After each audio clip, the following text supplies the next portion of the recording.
നിത്യാമേനോന്റെ crush എന്ന് പറയുന്നത് അത് പഴയ കാര്യമല്ലേ. അവരോട് വളരെ ട്രൂ ലവ് ആയിരുന്നു. ഈ കാലത്ത് ഇതിന് ട്രൂ ലവ് വർക്ക്ഔട്ട് ആവില്ല. എനിക്ക് ഒരു സ്റ്റേജ് എനിക്ക് മറക്കാൻ പറ്റാത്ത പോലെ ആയി. ഇനി അവരെന്റെ പുറകെ വന്നാൽ എനിക്ക് ഒരു താല്പര്യമില്ല. എനിക്ക് മാത്രം തോന്നുന്നില്ല, അല്ല അവർക്കും തോന്നുന്നു നമ്മളോട്. അലഞ്ചസ് പെരേര എന്നാണല്ലോ ഇൻസ്റ്റഗ്രാമിൽ മൊത്തം നമ്മൾ കാണുന്നത് അല്ലേ. സൂപ്പർ സ്റ്റാർ AJP പല പെൺകുട്ടികളും ട്രോള് മാത്രമേ കാണുന്നുള്ളൂ. എന്റെ വേറൊന്നും കണ്ടിട്ടില്ല. അവരത് വെച്ച് നമ്മളെ കളിയാക്കുകയാണ്. പെരേരയുടെ മണപ്പൂരും കോമാത്രം കാണിക്കുകയാണ്. നമ്മളെ ആൾക്കാരെ വളച്ചു ഒടിക്കുകയാണ്. എനിക്കെല്ലാം ഭയങ്കര തെരുവിളിയാണ്. പെരേരക്കാണ് ചിരിക്കാൻ നന്നായിട്ടുണ്ട്.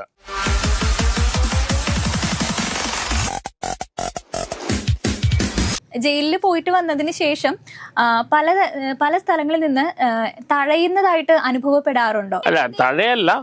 അന്ന് തന്നെ എനിക്ക് ശരിക്കും പറഞ്ഞാൽ എനിക്ക് ഞാൻ അന്ന് വീട്ടിലേക്കെല്ലാം വന്നുകൊണ്ടാണ് എനിക്ക് വേണമെങ്കിൽ ആന്റിസിപ്പേറ്റ് ബെയിൽ എടുക്കാൻ. അതെനിക്ക് പറ്റിയ അബദ്ധമാണ്. എന്തായാലും ഒരു എക്സ്പീരിയൻസ് ആണ്. എന്നാലും ഒരു ചെറിയ പ്രശ്നമാണ്. ജയിലിൽ പോകണ അത്ര കംഫർട്ടബിൾ ആയ കാര്യമല്ല. തിരിച്ചു വന്നു കഴിഞ്ഞപ്പോ എങ്ങനെയായിരുന്നു ബാക്കി എല്ലാവരും പെരുമാറിയിട്ടുണ്ടായിരുന്നത്? അല്ല, അങ്ങനെ ഒന്നുമില്ല. പക്ഷെ ജയിലിൽ പോകാന്ന് പറഞ്ഞാൽ അത്ര ഒരു പോസിറ്റീവ് കാര്യമല്ലല്ലോ. അവിടെ നല്ല അറ്റ്മോസ്ഫിയർ ആണെങ്കിലും നമ്മളിപ്പോ എന്റെ ഫാദർ വളരെ എല്ലാവരും റെസ്പെക്ട് ചെയ്യുന്ന ആളാണ്. അപ്പൊ നമുക്ക് അങ്ങനെ ഒരു നെഗറ്റീവ് ആയിട്ട് വരുന്നുണ്ട്. ആരും പറയണമെന്നില്ല, പക്ഷെ നെഗറ്റീവ് ആണല്ലോ അത് മാനസികമായിട്ട് കുറെ ബുദ്ധിമുട്ടുകൾ ഉണ്ടാക്കിയിട്ടില്ലേ? അത് ഞാൻ കുറച്ച് പോസിറ്റീവ് എന്തായാലും വന്നു. ഇനി പണ്ട് കാലം ഒരു പോസിറ്റീവ് എടുക്കുകയാണ്, ഒരു എക്സ്പീരിയൻസ് ഉള്ളിൽ എടുക്കുകയാണ്. ഞാൻ ഉള്ള കാര്യം പറഞ്ഞപ്പോഴേക്ക് ഏതോ ഒരു പെൺകുട്ടിയുടെ റെസ്പോൺസിബിൾ കേട്ടു. എന്തോ കളിയാക്കുന്ന പോലെയല്ല. ഞാൻ ഉള്ള കാര്യം ഉള്ളവരെ പറഞ്ഞാ.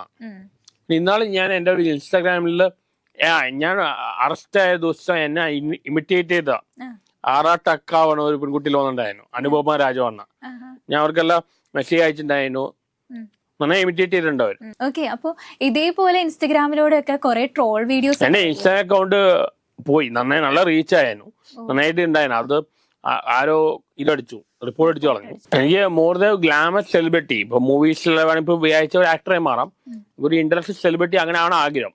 പക്ഷെ അങ്ങനത്തെ വീഡിയോസ് ഇടുമ്പോ അത്രയും റീച്ച് ഇല്ല. പക്ഷെ ഇന്നാലെ ഒരു വീഡിയോയിലിട്ടപ്പോ അങ്ങനെ പോയി. പക്ഷെ ആൾക്കാർക്ക് വേണ്ടത് ഈ മസാലയാണ്. അതുകൊണ്ടാണ് അങ്ങനത്തെ കണ്ടൻസ്, അതാണ് പ്രശ്നമായത്. കേസ് മറ്റുള്ളാവാൻ കാരണം അതാണ്. പക്ഷെ അങ്ങനത്തെ കണ്ടൻസ് ഇട്ടാലാ പോകുന്നത്. പക്ഷെ അങ്ങനത്തെ കണ്ടൻസ് ഇട്ടാൽ ഇങ്ങനെ വളരെ ഇഷ്യൂസ് വരും. ഇനി അങ്ങനത്തെ കണ്ടൻസ് ഇടുന്നില്ല. ഇപ്പൊ സോഷ്യൽ മീഡിയയിൽ കുറെ ട്രോളുകളൊക്കെ വന്നിട്ടുണ്ടായിരിക്കുമല്ലോ. അപ്പൊ ട്രോൾ ഏറ്റവും കൂടുതൽ വരുന്ന പെരേരയ്ക്കാണ് എന്നെ കാട്ടും. അപ്പൊ ട്രോളുകൾ വന്ന സമയത്ത് എങ്ങനെയായിരുന്നു താങ്കൾ അതിനെ? ട്രോൾ നല്ലൊരിതാണ്, ക്രിയേറ്റീവ് വർക്ക് ഒക്കെയാണ്. പക്ഷെ നമ്മളെ അത് പല പെൺകുട്ടികളും ട്രോള് മാത്രമേ കാണുന്നുള്ളൂ. എന്റെ വേറൊന്നും കണ്ടിട്ടില്ല. അവരത് വെച്ച് നമ്മളെ കളിയാക്കിയിരിക്കുകയാണ്. അവരെന്റെ വേറെ നല്ല ഇന്റർവ്യൂസും കണ്ടിട്ടില്ല. ആ രീതിയിൽ നെഗറ്റീവാണ്. പക്ഷെ അല്ലെങ്കിൽ ട്രോൾ നല്ലതാണ്. ഞാൻ എന്റെ ട്രോളെന്ന് ഞാൻ ചെയ്യാറുണ്ട്. പക്ഷെ അത് പെൺകുട്ടികൾ അത് മാത്രം കണ്ടിട്ട് നമ്മളത് കളിയാക്കുക, ഒരു കോമാളി കണക്കാക്കുക. പെരേരയുടെ മണപ്പൂരും കോമാത്രം കാണിക്കുകയാണ്. നമ്മളെ ആൾക്കാരെ വളച്ചു ഒടിക്കുകയാണ്. ഇപ്പൊ നെഗറ്റീവ് കമന്റ്സ് വരില്ലേ, കമന്റ്സിനൊക്കെ റിയാക്ട് ചെയ്യാറുണ്ടോ? അതാ മനസ്സിലായി. ഞങ്ങളിപ്പോ എന്തെങ്കിലും എഴുതുന്നവർക്കാണ് കേസ് നോട്ടിൽ വരുന്നത്. കമന്റ്സ് എന്തൊക്കെ മോശമായിട്ട് ചെയ്തിരിക്കുന്നത്, എന്തൊക്കെ നെഗറ്റീവ്, എന്തൊക്കെ മോശമായിട്ട് ചെയ്തെന്നാ അതും ഒരു ആക്ഷനും ഇല്ല, ഒന്നുമില്ല. ആരും ഒന്നും ചെയ്യുന്നില്ല. അതിപ്പോ നമ്മൾ എന്ത് നല്ല പറഞ്ഞാലും, ആൽബർട്ട് ഐൻസ്റ്റീനെ കുറിച്ച് പറഞ്ഞാലും, എന്ത് പറഞ്ഞാലും, ഫിലോസഫി എന്ത് പറഞ്ഞാലും തെരുവിളിയാണ്. അതിപ്പോ എല്ലാവരും, ഞാൻ മാത്രമല്ല, എല്ലാ സെലിബ്രിറ്റീസ് അനുഭവിക്കുന്ന കാര്യമാണ്. പിന്നെ പെരേരയുടെ കമന്റ്സ് ആയിട്ട് നമുക്ക് ഭയങ്കര ചിരിക്കാൻ കുറെ ഉണ്ട്. ആൾക്കാർക്ക് ഇപ്പൊ വീഡിയോക്കാട്ട് കമന്റ്സ് കണ്ടാണ് എൻജോയ് ചെയ്യുന്നത്. മലയാളികൾക്ക് നല്ല ഹ്യൂമർ സെൻസ് ആണ്, ചിരിക്കാൻ നന്നായിട്ടുണ്ട്. എനിക്കെല്ലാം ഭയങ്കര തെരുവിളിയാണ്. പെരേരക്കാണ് ചിരിക്കാൻ നന്നായിട്ടുണ്ട്. ആൾക്കാർക്ക് ഇപ്പൊ പെരേര ആള് സ്ട്രെസ് റിലീവറാണ്. ആൾക്കാർക്ക് ജോലി കഴിഞ്ഞ് വൈകിട്ട് വരുമ്പോ ഒരു ടെൻഷൻ റിലീസ് ചെയ്യാൻ വേണ്ടി ഒരു പരിപാടിയായി മാറുകയാണ്. ഇപ്പൊ പെരേരയും ചേട്ടനും ആറാട്ടണ്ണനും ഒരു വീട്ടിലായിരുന്നു താമസം എന്നൊക്കെ പറയുന്നുണ്ട്. അപ്പൊ ആ ഒരു സമയമൊക്കെ എങ്ങനെയായിരുന്നു? മുകളിൽ എന്റെ വീട് മുകളിലും അവർ പുഴകാലം കഴിയുമ്പോൾ മുകളിലും താമസിക്കാറുണ്ട്. ഇപ്പോ ഈ അടുത്ത് ചർച്ചയായിട്ടുള്ളൊരു കാര്യം തന്നെയായിരുന്നു നമ്മുടെ നിത്യാമേനോന്റെ ക്രഷ് എന്ന് പറയുന്നത്. അത് പഴയ കാര്യമാണ്. അപ്പൊ അവരോട് എന്തായിരുന്നു സത്യത്തില്? അവരോട് വളരെ ട്രൂ ലവ് ആയിരുന്നു. ഈ കാലത്ത് ഇതിന് ട്രൂ ലവ് വർക്ക്ഔട്ട് ആവില്ല. ഇപ്പത്തെ 2K kids ആണ് എന്നെ ഏറ്റവും കളിയാക്കുന്നത്. അവർക്കെല്ലാം അവർ കുറച്ച് പ്രാക്ടിക്കൽ ആണ്. അവർക്ക് ബ്രേക്കപ്പ് ആയി കാണാൻ വലിയ വിഷമമൊന്നുമില്ല. ട്രൂ ലവ് അല്ല, ചുരുക്കണ അതാ നല്ല തോന്നുന്നു. ട്രൂ ലവ് ആക്കി കഴിഞ്ഞാൽ ഭയങ്കര ഒരുപാട് വിഷമങ്ങളും പ്രണയ നിരാശയും. ഈ 2K kidsന്റെ പ്രണയമാണ് ഏറ്റവും നല്ലതെന്ന് തോന്നുന്നു. അത് ട്രൂ ലവ് പറയുമ്പോൾ മോർ ദാൻ ലവ് ആണ്. ഇതാകുമ്പോൾ കുറച്ച് ലസ്റ്റ് മറ്റേ അവർ സെക്സ്വൽ ഫ്രസ്ട്രേഷൻ ഒന്നും ഇല്ല. അവർക്ക് ബ്രേക്കപ്പ് ആയ ഇന്നൊരാൾ നാളെ വേറെ ആൾ, ഒരാൾ നോക്കിയാൽ അതാണ് നല്ല. അവർ കുറച്ചും പ്രാക്ടിക്കലാണ്. 2K kids ആണ് ഏറ്റവും കളിയാക്കണം. പക്ഷെ അവർക്ക് ഇപ്പൊ നമ്മളിപ്പോ ഫേസ്ബുക്കിൽ നോക്കുമ്പോൾ ഈ പഴയ ജനറേഷൻ സെക്സ്വലി ഭയങ്കര ഫ്രസ്ട്രേറ്റഡ് ആണ്. പുതിയ ജനറേഷൻ 2K kids അതല്ല. പക്ഷെ അവർ കുഴപ്പം പറഞ്ഞാൽ അവർക്ക് മൊബൈൽ ഫോൺ മറ്റുള്ള അവർക്ക് ഒരു ഹ്യൂമൻ സ്റ്റൈൽ കുറവാണ്. കളിയാക്കൽ കുറച്ച് കൂടുതലാണ്. ഏറ്റവും കൂടുതൽ കളിയാക്കൽ കേൾക്കുന്നത് ഞാനാണ്. അതെ. അപ്പൊ ഈ കളിയാക്കൽ കേൾക്കുമ്പോ എന്താണ് ചേട്ടന് തോന്നുന്നത്? അത് വിഷമം തോന്നിയിട്ടുണ്ട്. ഇപ്പൊ അത്ര ഇല്ല, ഇപ്പൊ അത്ര കളിയാക്കലില്ല. നമ്മളെ അവഗണിക്കുകയാണ്. 2K കേസിൽ കുറെ കളിയാക്കാറുണ്ട് നമ്മളെ. അത് ഞാൻ 90s കിഡ് 80s 90s കിഡായി കൊണ്ടാവാം. ഓക്കെ.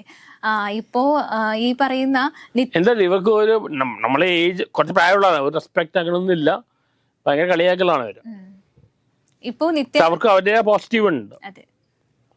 ഇപ്പൊ നിത്യമേനോന്റെ അടുത്ത് ട്രൂ ലവ് ആയിരുന്നു പറഞ്ഞല്ലോ. ട്രൂ ലവ് ആയിരുന്നു. പലരും അതിനെ കണ്ടത് വേറെ ടൈപ്പ് ഓഫ് ഒരു അല്ല, എനിക്ക് അവര് ഒരുപാട് ആശയിച്ചാണ് പറഞ്ഞത്. എനിക്ക് ഒരു സ്റ്റേജ് എനിക്ക് മറക്കാൻ പറ്റാത്ത പോലെ ആയി. അത് വളരെ എന്റെ ഭാഗത്ത് വളരെ സെൻസിറ്റർ ആയിരുന്നു. പക്ഷെ അവര് പിന്നീട് വളരെ ഒരുപാട് ആശയിച്ച പറഞ്ഞത്. പറഞ്ഞപ്പോ ഞാൻ നിർത്തിയതാണ്. പിന്നെ വേറെ മീഡിയക്കാരാണ് വീണ്ടും കൊണ്ടുവന്നത്. അതെ. അപ്പൊ ഇപ്പോ ആ ഒരു ലവ് അതേപോലെ തന്നെ അവരോടില്ല. ഇനി അവരെന്റെ പുറകെ വന്നാൽ എനിക്ക് താല്പര്യമില്ല. അതെ. അപ്പൊ ഇപ്പൊ ഞാൻ ഇവിടെ അവര് വന്ന് എന്നെ കുറിച്ച് പറഞ്ഞപ്പോ കേട്ടപ്പോ ഞാൻ ഉദ്ദേശിച്ച തരത്തിലൊരു പേഴ്സണാലിറ്റി അല്ല. അത് കഴിഞ്ഞിട്ട് പിന്നെ ട്രൂ ലെവലിൽ പോയി. ഇനിയിപ്പോ ട്രൂ ലെവലിൽ കാര്യമില്ല. കാരണം ഒരുപാട് സഫർ ചെയ്യേണ്ടി വരും. ഇപ്പൊ ഞാൻ പറഞ്ഞ വൺ ഷെയർ ലവ് പെയിൻഫുൾ ആണ്, വളരെ പെയിൻഫുൾ ആണ് ട്രൂ ലവ് പറഞ്ഞത്. ഇനിയുള്ള കാലത്ത് വർക്ക്ഔട്ട് ആവില്ല. ഇപ്പൊ നിത്യമേനോന് മുൻപ് വേറെ ആരോടെങ്കിലും ഇതേപോലെ ട്രൂ ലവ് ഉണ്ടായിട്ടുണ്ടോ? അവർക്കാ അതിനെ എനിക്കാണെങ്കിലോ ചിലരോട് തോന്നി. അവരുടെ പേരിന് പറയാൻ പറ്റില്ല, പേരിൽ പറഞ്ഞ പ്രശ്നമാവും. ചില പിന്നൊന്നും തോന്നിയിട്ടില്ലുണ്ട്, പക്ഷെ പേര് പറയുന്നില്ല. തോന്നിയിട്ടുണ്ട്. അവരുടെ അടുത്ത് പോയി പറഞ്ഞിട്ടുണ്ടോ ഈ കാര്യം? അവരിൽ പറഞ്ഞിട്ടുണ്ട്. അവർ ഓൾറെഡി എൻഗേജ് ആ പറഞ്ഞു. ഓൾറെഡി അവരെ എൻഗേജ് ആ പറഞ്ഞു. പേര് ഞാൻ പറയാനില്ല. എനിക്കാണ് സെലിബ്രിറ്റീസ് മാത്രം അല്ലാത്ത ഒരുപാട് പേരോട് പറഞ്ഞിട്ടുണ്ട്. പക്ഷെ എനിക്ക് മാത്രം തോന്നുന്നില്ല, അവർക്കും തോന്നുന്നു നമ്മളോട്. ടൂ സൈഡർ ആവണല്ലോ. ഇപ്പൊ ഈ അടുത്ത് അനാർക്കലിയുടെ ഒരു ഇന്റർവ്യൂ ഞാൻ കണ്ടു കഴിഞ്ഞപ്പോ കുറച്ച് നാളായി അനാർക്കലി വിളിച്ചിട്ട് കുറച്ച് നാളായി. അനാർക്കലിയായിട്ട് നല്ലൊരു ഫ്രണ്ട്ഷിപ്പാണ്. അപ്പോ ഞാൻ കേട്ടിട്ടുണ്ടായിരുന്നു ഇങ്ങനെ ആറാട്ടനെ വിളിക്കാറുണ്ട്. ഞാൻ ഇങ്ങനെ സ്റ്റേറ്റ്മെന്റ് അടിച്ച ഇനിയിപ്പോ അവരെല്ലാം എങ്ങനെ വിളിക്കാൻ പറ്റുമെന്ന് അറിയില്ല. പക്ഷെ സംസാരിച്ച് കുറച്ച് നാളായി. ഓക്കെ. എന്താണ് അവരെ കുറിച്ച് പറയാനുള്ളത്? അനാർക്കലി മരക്കാരനെ വളരെ ബ്രോഡ് മൈൻഡഡ് ആണ്. എന്റെ അടുത്ത് വളരെ നല്ല പെരുമാറിക്കണം. Very good person. വളരെ ബ്രോഡ് മൈൻഡ് ആയിട്ടുള്ള ആളാണ്. ഇപ്പൊ നമ്മളെല്ലാവർക്കും പലരും പറഞ്ഞു അവര് ഡീൽ ചെയ്ത പോലെ നിത്യമേനോട് ഡീൽ ചെയ്യാമെന്ന് പറയണ്ടായി. നിത്യമേനോട് നമ്മൾ വിളിച്ചു കഴിഞ്ഞാൽ അവർ നമ്പർ എടുക്കില്ല, നമ്പർ എടുക്കില്ല. ബാക്കി ആൾക്കാരെല്ലാം നമ്പർ എടുക്കും, ഫോൺ എടുക്കും. അപ്പോ നമുക്ക് എല്ലാവർക്കും ഉള്ള ഒരു ഡൗട്ടാണ്, ഇവരുടെ എല്ലാവരുടെയും നമ്പർ ആറാട്ടണ്ണന്റെ കയ്യിലുണ്ട്. അപ്പൊ എനിക്ക് നമ്പർ കിട്ടുന്ന സോഴ്സ് ഞാൻ പറയില്ല, കാരണം പറഞ്ഞു പിന്നെ എല്ലാവർക്കും അത് കിട്ടും. പിന്നെ അവരുടെ പ്രൈവസി പോവും. നമ്പറിൽ എനിക്കുണ്ട്. ഇനിയിപ്പോ അവരെ എങ്ങനെ വിളിക്കാൻ, ഈ സംഭവ സെഷനിൽ എങ്ങനെ വിളിക്കാൻ പറ്റും അറിയില്ല, കാരണം നെഗറ്റീവ് ആയിട്ടാണല്ലോ ഞാൻ പറഞ്ഞത്. അപ്പോ അതേ പിന്നെ ആരെയും വിളിച്ചിട്ടൊന്നുമില്ലേ? അതേ പിന്നെ ആരും വിളിച്ചിട്ടില്ല. അങ്ങനെ വിളിക്കരുതെന്ന് എന്തെങ്കിലും ഇൻസ്ട്രക്ഷനോ? വിളിക്കുന്ന കുഴപ്പമൊന്നുമില്ല, പക്ഷെ നമ്മളെ കുറച്ച് നെഗറ്റീവ് ആയിട്ട് പറഞ്ഞു പോയല്ലോ, അത് അവരെ ഹേർട്ട് ചെയ്തിട്ടുണ്ടാവും. ഓക്കെ. ഇനി ഫാമിലിയിലേക്ക് വന്നു കഴിഞ്ഞാല് വീട്ടില് അമ്മയാണുള്ളതല്ലേ? ഫാദർ മരിച്ചുപോയി, 3 വർഷമായി. മദറാണ് ഇപ്പൊ ഇവിടെ ഉള്ളത്. ഓക്കെ. അമ്മ ഇങ്ങനെ സിനിമയിലൊക്കെ അമ്മയ്ക്ക് പ്രായമായി. പുള്ളിക്കാരത്തി മമ്മൂട്ടിയുടെ ഒപ്പമുള്ള പഠിച്ച ആളാണ് മഹാരാഷ്ട്ര കോളേജില്. പുള്ളിക്കാരത്തി അങ്ങനെ മൂവീസ് അങ്ങനെ ഇപ്പൊ കാണാൻ പ്രായമായി. അല്ലേ? ഓക്കെ. ഇപ്പൊ അമ്മയുടെ അടുത്ത് ഭയങ്കര സ്നേഹവും കാര്യങ്ങളാണ്, അമ്മയുടെ അടുത്ത് ഭയങ്കര സ്നേഹമാണ്, ഭയങ്കര കാര്യങ്ങളാണെന്നൊക്കെ നമ്മൾ അങ്ങനല്ലേ. ഫാദറിനോട് തന്നെ ഏറ്റവും കൂടുതൽ അടുപ്പം, മദറിനോടും ഉണ്ട്. പേരൻസിനെ സ്നേഹിക്കുന്ന വേറെ ആരും സ്നേഹിക്കുന്നു തോന്നുന്നില്ല. പക്ഷേ കേസിൽ വന്നപ്പോൾ സിസ്റ്റേഴ്സ് വളരെ കോപ്പറേറ്റീവ് ആയി. അപ്പൊ ഈ കേസൊക്കെ വന്നു കഴിഞ്ഞപ്പോ നാട്ടിൽ നിന്നുള്ള പ്രതികരണം എങ്ങനെയായിരുന്നു? അല്ല, അങ്ങനെ വലിയ ആരും നെഗറ്റീവ് ആയിട്ടൊന്നും പറഞ്ഞൊന്നുമില്ല. പക്ഷെ എനിക്ക് അറിയില്ല, ഇപ്പൊ എല്ലാവരും അറിയില്ല, ഇപ്പൊ എല്ലാവരും ടിവിയിൽ കാണുന്നു അറിയില്ല, എല്ലാവരും അറിഞ്ഞിട്ടൊന്നുമില്ല. പക്ഷെ കുറച്ച് നെഗറ്റീവ് ആണല്ലേ? ഓക്കെ. അപ്പൊ എന്തായാലും ഈ വരാനിരിക്കുന്ന പ്രോജക്ട് വലുതായിട്ട് എന്തെങ്കിലും ഉണ്ടോ? എനിക്ക് അങ്ങനെ മൂവീസിൽ അങ്ങനെ അഭിനയിക്കാൻ വലിയ ആഗ്രഹമൊന്നുമില്ല. ഒരു ഷോർട്ട് ഫിലിം ഉണ്ടായിരുന്നു ആർട്ട് മൂവിയിൽ പ്ലാൻ ചെയ്യുന്നുണ്ട്, ചില റീൽസ് അങ്ങനെ പ്ലാൻ ചെയ്യുന്നുണ്ട്. ഇപ്പോ അലൻ ജോസ് പെരേരയും ആറാട്ടന്റെ ഒന്നിച്ച് ഒരു സ്ക്രീനിൽ നമുക്ക് കാണാനായിട്ട് സാധിക്കും. ഞങ്ങള് ബാഡ് ബോയ്സിൽ ഉണ്ടായിരുന്നല്ലോ. ഇനിയും അതുപോലെ എന്തെങ്കിലും? പുള്ളി ഇപ്പൊ ഇതെല്ലാം വിട്ടല്ലോ, പുള്ളി ഇപ്പൊ കല്യാണ ഫംഗ്ഷൻ അങ്ങനെയൊക്കെ പോവാണല്ലോ. അതിപ്പോ കഴിഞ്ഞിടയ്ക്ക് നമ്മൾ കണ്ടിട്ടുണ്ടായിരുന്നു ഇൻസ്റ്റാഗ്രാമിൽ മൊത്തം നമ്മുടെ രേണു സുധിയുടെ കൂടെ അലൻ ജോസ് പെരേര. രേണു സുധിയുടെ. അപ്പോ അതിനെ കുറിച്ച് എന്താ പറയാനുള്ളത്? പുള്ളിയെ വിളിച്ചത് പുള്ളി പോയി. ഇപ്പൊ പുള്ളിയുടെ ടൈമാണ്. ഇപ്പൊ ഇൻസ്റ്റാഗ്രാമിൽ ഭയങ്കര റീച്ചാണ് പുള്ളിക്ക്, നല്ല റീച്ച് ഉണ്ട് പുള്ളിക്ക്, അങ്ങനെ പോണ്ട് പുള്ളി. അലൻ ജോസ് പെരേരനെ വിളിക്കാറുണ്ടോ? പുള്ളിയുടെ എയിം എന്റെ എയിം വ്യത്യാസമുണ്ട്. പുള്ളിക്ക് ഒരു ഗ്ലാമർ സെലിബ്രിറ്റി ആക്കാണ് പോകാൻ താല്പര്യം. എനിക്ക് വേറൊരു റൂട്ടാണ് താല്പര്യം, കുറച്ച് ഇന്റലക്ച്വൽ ആരിയിൽ പോകാൻ താല്പര്യം. ഇപ്പൊ എന്തോ PhD ഒക്കെ എടുത്തിട്ടിരിക്കുകയാണെന്നല്ലേ പറഞ്ഞത്? ചെയ്തോണ്ടിരിക്കുകയാണ്. ഇതിലാണ് PhD എടുക്കുന്നത്? ഞാൻ ബേസിക് എഞ്ചിനീയർ ആണ്. ഇപ്പൊ ഫിലോസഫിയിലാണ്, ഫിലോസഫി സയൻസിലാണ് PhD ചെയ്യുന്നത്. എനിക്ക് നെറ്റ് JRF ഗേറ്റിൽ കിട്ടിയതാണ്. സ്കോളർഷിപ്പിലുണ്ട്. മാനേജ് ഇതെല്ലാം മാനേജ് ചെയ്യണം. ഒരുപാട് മൾട്ടി ടാസ്കിങ് ഞാൻ ചെയ്യുന്ന, ഒരു കാര്യം മാത്രമല്ല. പണ്ട് ഫാദർ ഉള്ളപ്പോ പുള്ളിയല്ല. ഇപ്പൊ എനിക്ക് ഒരുപാട് കാര്യങ്ങൾ, 3-4 കാര്യങ്ങൾ ചെയ്യണം. ഇപ്പൊ പെരേ പോലെ ഇത് മാത്രമാണെങ്കിൽ ഞാനും ഐശ്വര്യാസും അങ്ങനെ പോവാൻ. പെരേരയായിട്ട് ഇപ്പൊ ഭയങ്കര കമ്പനിയാണോ? പെരേരട്ട് അല്ല, ഞാൻ വിളിച്ചിട്ടുള്ള കുറച്ച് നാളായി. പുള്ളി ഭയങ്കര തിരക്കിലാണ്. ഇപ്പൊ വിളിച്ച കോൾ എടുക്കോ? ഞാൻ വിളിച്ച കുറച്ച് നാളായി. വിളിച്ചാ ഫോണിൽ എടുക്കും. ആണോ? ഒന്ന് വിളിച്ച് സംസാരിക്കോ? നമുക്ക് വേണ്ടിട്ട് ഒന്ന് വിളിച്ച് സംസാരിക്കോ? എടുക്കുമെന്ന് അറിയില്ല. ഒന്ന് ട്രൈ ചെയ്താലോ? നോട്ടെ, ശ്രമിച്ചോട്ടെ. പുള്ളി രൂപ ഉണ്ടാക്കണമെങ്കിലും എനിക്ക് കുറച്ച് രൂപ തരാനുണ്ട്. ആണല്ലേ?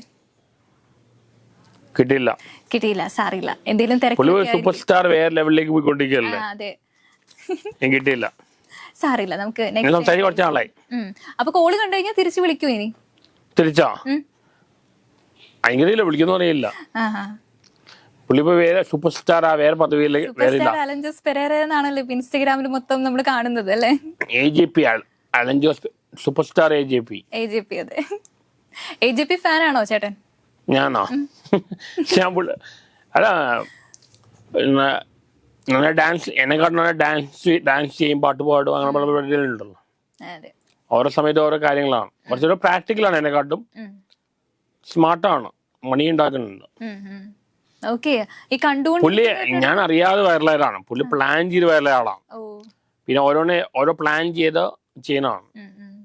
ഓരോ സ്റ്റെപ്പ് കഴിഞ്ഞ് പുതിയ സ്റ്റെപ്പിലേക്ക് കയറിക്കൊണ്ടിരിക്കുകയാണ്. ഈ കല്യാണം ഇതെല്ലാം ശരിക്കും ആദ്യം എനിക്ക് കുറെ കിട്ടിയതാണ്. ഞാൻ ബോധരനാണ്. എനിക്ക് ഒരുപാട് യാത്രയും ഉണ്ട്, വീട്ടിൽ മാത്രം ഒറ്റയ്ക്കായതുകൊണ്ട്. അതുകൊണ്ട് ഞാൻ ബോധരനായി. പിന്നെ എനിക്ക് യാത്ര താല്പര്യമില്ല, ഭയങ്കര സ്ട്രെയിനാണ്. എനിക്ക് പണ്ട് പോലെ കുറെ വന്നാ ഞാൻ പോയില്ല. ഇപ്പൊ പെരയാണ് ഇപ്പൊ ഏറ്റവും കൂടുതൽ പോകുന്നത്.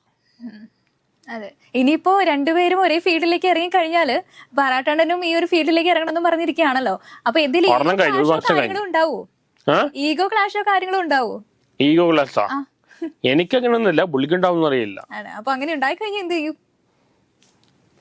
എന്ത് ചെയ്യാണ്? അത് അങ്ങനെ ഇപ്പൊ പുള്ളിക്കാണ് ഏറ്റവും കൂടുതൽ മാർക്കറ്റ് ഉള്ളത്. എന്നെക്കാണ്ട് മാർക്കറ്റ് ഇപ്പൊ പുള്ളിക്കാണ്. കല്യാണ ഫംഗ്ഷൻ ഏറ്റവും ഫസ്റ്റ് സ്റ്റാർട്ട് ചെയ്ത പുള്ളിയാണ്. ഓക്കെ, ഇനി കണ്ടുകൊണ്ടിരിക്കുന്നവരോട് എന്താണ് ആറാട്ടണ്ണന് പറയാനുള്ളത്?